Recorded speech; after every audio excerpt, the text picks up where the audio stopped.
So alright guys, today I'm going to be showing you how to easily corrupt some of your favorite ROMs using a free program called Time Corruptor under Linux. Now with that said, I'm going to be bursting some people's bubbles. Time Corruptor is not a native Linux application, it is a Windows program, and as such, it will primarily work best under Windows. So I will be covering this again in a future video for how to set it up and use it on Windows, but as of right now, I'm going to be showing you some of the caveats and some of the tricks that I've come to learn when it comes to running this program under Linux.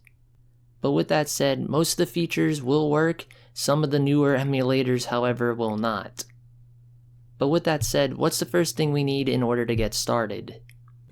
Well, this should be a no-brainer, but the first thing we need is the Time Corruptor executable. We can get this from redscientist.com/rtc. I'll have a link on the screen as well as in the description. What you want to do is navigate there and just download the executable. Now I've already done this, so I'm just going to minimize my Firefox and we can proceed to step 2. Now step 2 is to install Wine and winetricks, if you have not already installed them on your system. If you have something like Lutris, that may actually be even better. However, I don't personally have Lutris on my system, so I'm just going to be showing you a quick and dirty hack to have a clear prefix without destroying your previous wine prefix. Well, anyway, the commands to install Wine and winetricks are on screen as well as in the description. So be sure to copy and paste those into your terminal for your preferred Linux distribution, and then you can continue on with the rest of this tutorial. Now I'm assuming you have Wine and winetricks installed. What do we need to do? Well, the first thing we need to do is make sure we don't have a wine prefix already. If you already had wine, then most likely you have a wine prefix. So what you need to do is go to your home directory and look for the wine prefix that's already made if you have one. In my particular case, I already have one, and what I'm going to do is rename this backup because I want to use this prefix later. But if you're just starting fresh and from scratch, you most likely won't have a .wine folder at all, so you shouldn't need to do this step. Anyway, after we have done this, what we need to do is open up a terminal and type in winetricks. After you do that, it should automatically make and create a .wine folder. If you get asked to install wine mono, just hit cancel. If you install wine mono, most likely the program will open up, but you won't be able to open up any other further windows which the program needs to do. Oh, another thing to note, we kinda want to make a wine prefix that is 64-bit. I believe by default it will automatically do this for us. However, if it does not, there is a command we can run, and if you need help doing so, I'll try to help you in the comments down below. But yeah, if everything's worked out correctly, you should get a window like this. What you need to do from here is click on Install an Application, hit OK. Now from here, we just want to hit Cancel. This should spit us back out into a new menu, and I kind of wish that you wouldn't have to do this kind of glitch to get to this menu, but anyway, this menu should come up, and from here we want to click the top option. It should say Install a Windows DLL or component.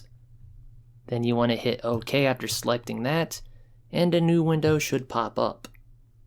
Now this may look like a bit much, but trust me here, it's not all that bad. What we need to do is download some programs and DLLs for the actual wine prefix to work. What we need is .NET 4.8, so be sure to select that, and we're also going to need VC Runtime 2019, I believe. It will say, let me look. It will say VC Run 2019. So what you need to do is make sure you have those two things selected. And I did see online as of making this video, there's a guide to get this up and running. And they recommend having .NET 4.0 as well.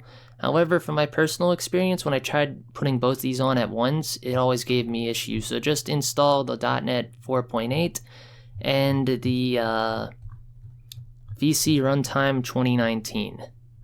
If you have both of them things selected, hit OK, and everything should download. You will get some errors. This is normal for winetricks to do, so just hit OK pretty much through everything, and it should download just fine. Alright, it looks like .NET has been downloaded. Now I just have to proceed through its installer. All you need to do is click on I have read and accepted the licensing terms. You don't really need to click the second box, so just hit install. Now keep in mind you will get a lot of errors while these things download, a lot of wine mono missing things. You don't need wine mono, just hit OK on everything and pretty much close out of all the errors till things download. Winetricks is just really stubborn when it comes to your prefix, whether it's a 64-bit or a 32-bit, as well as whether you have mono installed. So most of these errors are just superfluous and you could just close out of them. Alright, now that .NET has been fully installed, you just gotta click on Finish and the next installation should soon start. If you get any errors, just like before, just click OK through them and everything should work out just as intended. Alright guys, forgive me, if you download the .NET package, it will automatically download another one to update that package to 4.8, so if you get this window, just click on I have read and accepted the licensing terms and click install. This will take a little bit, but after this, I believe the VC runtime should install. Alright, .NET 4.8 is finished installing. Now we should be on to the last package, which is the VC Runtime 2019. If you get any errors, just click on OK. OK again. And the VC Runtime should start downloading. It looks like this one's going to install a little bit quicker than the .NET packages did, so we should be soon about ready to fire up the actual Corruptor program. Anyway, as you see, Microsoft Visual C is asking to be installed. Just click on I agree, then click on install. After that, click close, and I believe we should soon be done with everything that needs to be done within Winetricks. Alright, we're updating the VC runtime, or the Visual C, so just click on I agree and click on install. Click close when done, and click on OK. I believe after this we will be kicked back out into the Winetricks menu. From here we can just click cancel and pretty much exit out of this whole Winetricks menu.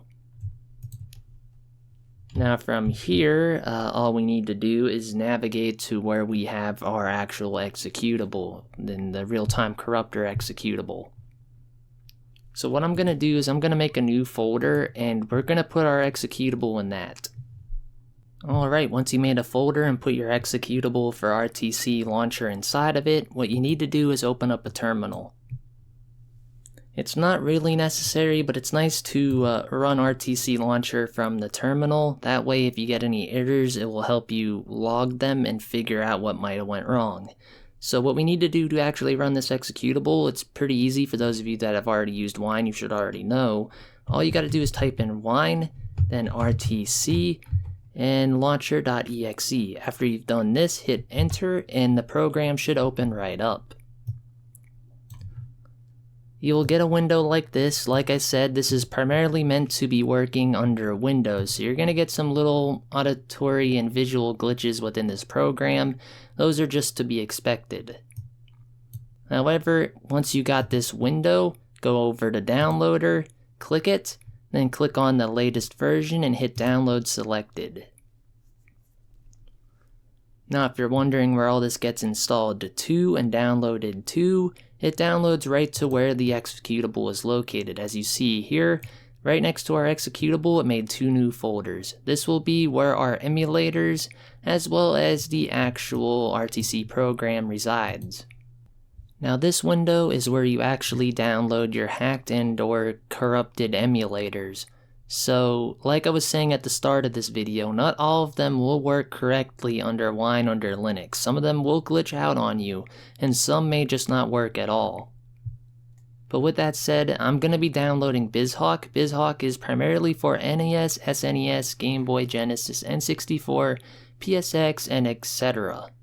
Believe it or not, BizHawk runs pretty flawlessly from my experience. So to get this downloaded, all you gotta do is click on it and hit yes. It shouldn't take that long to download at all, and once we have it downloaded, we're pretty much ready to go. All you're gonna need at this point are your ROM files for the specific system that you wish to glitch. But yeah, as you see, BizHawk has been downloaded. To open it, all I gotta do is click on it. Now if you've set up your wine prefix correctly, everything should open up as intended. You might get an error, just click OK on it, then click normal mode. As you can see, it indeed did work. If you just ran this under mono in a normal wine prefix, you wouldn't be seeing the windows like you are right now. So I'm just going to minimize the actual hub window, pull these in such a way that you guys can see them. But yeah, that is it. We got the real-time corruptor up and running. So what I'm going to do is quickly walk you through how to corrupt a simple game, but before I can even get started, let me go grab my ROM file for the specific game that I wish to corrupt. So alright, the game I'm going to be corrupting is SM64. To open it, to prepare it to be glitched, all you got to do is go up here to File, click on Open ROM, and then navigate to where that ROM file is located. In my case, I put it right in where the actual RTC launcher application is located. So all I need to do to open this is just double click it and it should just open right up. The actual emulator should automatically detect what it is I'm trying to run and then run it. As you can see, it's switched over to the Mupen Plus 64 core. Let me turn my audio off, my bad. And as you can see, it runs pretty well. Now the performance might not be as great as compared to running it natively under Windows, however. But if your hardware is good enough, you won't notice much of a difference. So to begin corrupting this game, what exactly is it we need to do?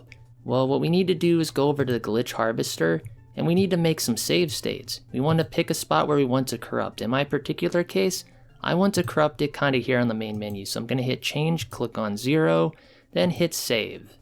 Sorry about the random cut. I wanted to just reload my game and make it so the save state was a little bit earlier than the cutscene.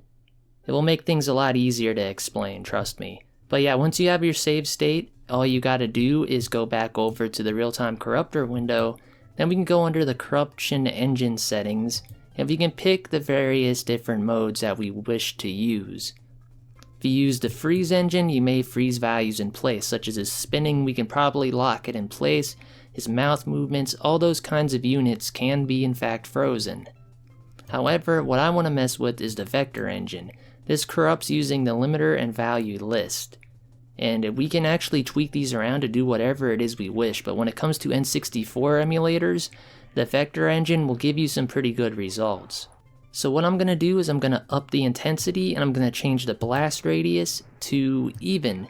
Normally you want to keep it to spread, but I want to try even for this particular ROM because I think I'm going to get some pretty good results. Other than that, you may want to play around with the memory domains, but by default it will automatically select the domains that are probably good for your particular system, so I wouldn't touch those unless you learn more on what you're doing. Some of these memory domains affect the controls for the game, as in you can remove like certain keys and various other features from your game if you wanted that. Anyway, once you selected the corruption engine, I suggest picking the same options I did. I selected vector engine, I upped my intensity, and you can change the blast radius to whatever it is you want. I'm just putting mine on even. Now from here, all we need to do to begin corrupting is just click on corrupt. The game should automatically load back our save state, and it should corrupt the game. As you see, we already got results. That's actually pretty good, but I want to corrupt even further, so I'm just going to hit corrupt again. It will undo that, load back, then corrupt random values again. And this is perfect. This is actually something I was kind of looking forward to demonstrate another cool feature. So what we can do now is, let's say we got a glitch that we really like I want to keep his messed up eye. How would we do that while keeping the rest of the game intact? Well, all we need to do is click on the actual stash here, right click it. And before I actually do that, I want to demonstrate one more thing. See this stash history? All you need to do is click anywhere in here and you can go back to the previous corruption. It will automatically make a save state of that particular corruption. So let's say you have one, you accidentally clicked over it like this. You can easily go back to it and then try again. Anyway, I want to go to my middle option because he has the messed up eye, and I want to sanitize that. When I mean by sanitizing, it means I want to keep that one specific value edit. So what I can do is right click it, click on sanitize, and then hit start sanitizing right here. You will be prompted with some yes or no questions. And sorry that my system keeps freezing. I believe it's because of, well, recording my wallpaper. There's just a couple of reasons why we might be lagging out like that. Well, anyway, the guided steps will pop up. You'll get a series of yes and no questions. Is the effect you are looking for still present? No.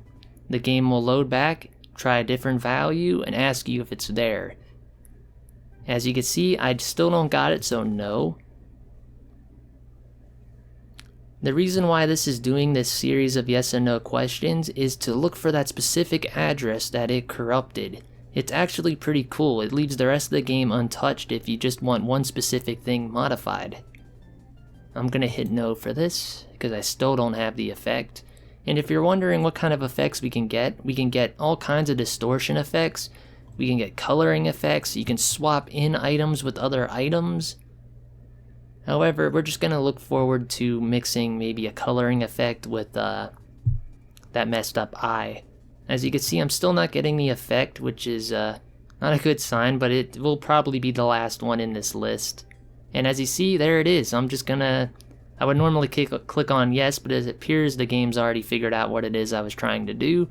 And if you get the correct value that you wanted after the sanitization, all you need to do is click onto stockpile.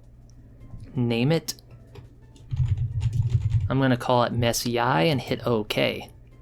Now, no matter what I do, I can click this and go back to that messy eye corruption. Now, this doesn't seem very cool right now, but let's close out of the sanitize tool. Click back in here and then click on corrupt again. Oops, it appears I have pushed my game too far. Don't worry, just like on Windows, if your game happens to crash, it will automatically recover. Your values will be saved in place, and they won't go away. I would recommend, though, after it opens back up, to save your predefined stock values. That way you can completely keep track of everything, just in case the program fully crashes on you. But yeah, as you saw, my game crashed. How do we go back to where we were? Well, I could just go back into the stock value list and double click in, and the ROM should automatically open back up. That's just what you can do if you have a complete failure like that. Anyway, I'm going to lower my intensity a bit. I'm going to load back fresh, and I'm going to hit corrupt again until I get a response, or not a response, until I get a corruption I really like. Well, this looks like a jumbled up mess, but I think I got a pretty cool corruption I can save from this. I really want his messed up right eye there, so I'm just going to go into here and sanitize it again. I want to mix that messed up eye with the other messed up eye. Just because I want him to look like a really messed up anime protagonist, I suppose. Anyway, the effect I'm looking for is there, so I'm just going to click on yes. It will reload. I'm going to click on yes again because the effect is still there. Although when he's that distorted like this, I'm a little bit afraid we're not going to get a pure effect out of this. We might get two things that are messed up instead of just the one. It's rare, but it can happen on occasion. Anyway, I'm going to click on no. The effect is now gone. We're getting closer though. He's getting less messed up, and we're getting the messed up eye. There it is. And it looks like we have got it. Yep. Alright, so I'm going to send that to stockpile. I'm going to name it right eye, I guess. Eye.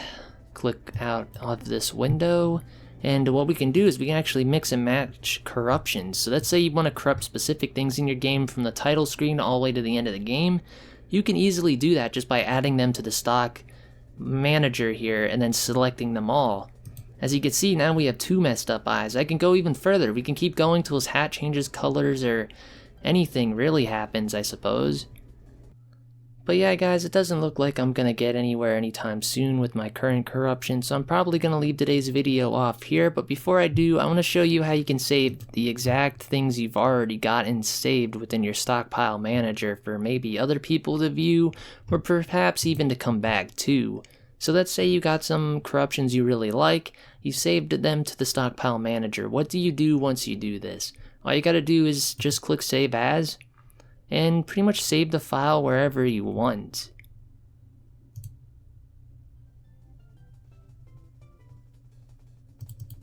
I'm just going to save mine in the folder with the executable itself. It makes things a lot easier to find. I'm just going to name this Mario, then click on save.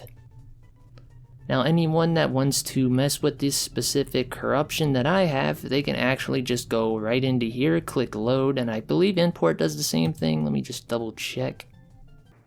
Oh no, import just adds to your stockpile list. So if you just want to add someone else's stockpile to your list without reloading the whole file, be sure to click on import. If you just want to load their file and keep all your stuff out of it, click on load.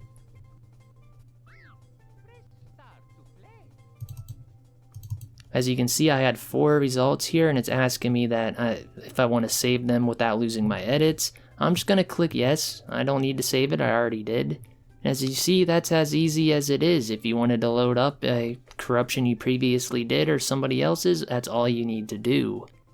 Now to actually quit this program is fairly tricky because it loves to actually reopen itself because it thinks it may have crashed. I'll demonstrate really quick by just clicking exit on this, and if you give it a second, it will automatically attempt to reload the BizHawk engine back up. As you see, it opened back up. What you need to do is close out of the real-time corruptor, and I believe that will close everything out for you. Then after that, if you have the last RTC launcher window open, all you need to do is click X, and the program should be completely 100% exited. You can double check by opening the window we had open for the wine instance, and as you can see, it's closed out. But yeah guys, that's pretty much it for today's video. I'm sorry if it was all over the place. It took me an awfully long time to record this video as well as probably edit it. So forgive me. If you wish to learn more about this program, maybe we'll cover it again in the future. But before I do go, I want to say we will also be covering it for Windows, so don't worry. I know some people may want to learn how to do this on Windows, and I know it's a little bit cumbersome right now on Linux, but I'm hoping the devs are watching this, and I'm hoping they one day make this a lot simpler to run under Linux, because I believe it fully can work as intended under this operating system as well. But yeah guys, for the time being, I'm going to leave today's video off here. DDPK signing off. Peace. Our life a little bit easier. By default, the waterfall isn't the best thing to look at. Essentially, it would work. If this was a normal theme, everything would turn out and we would have an image right now.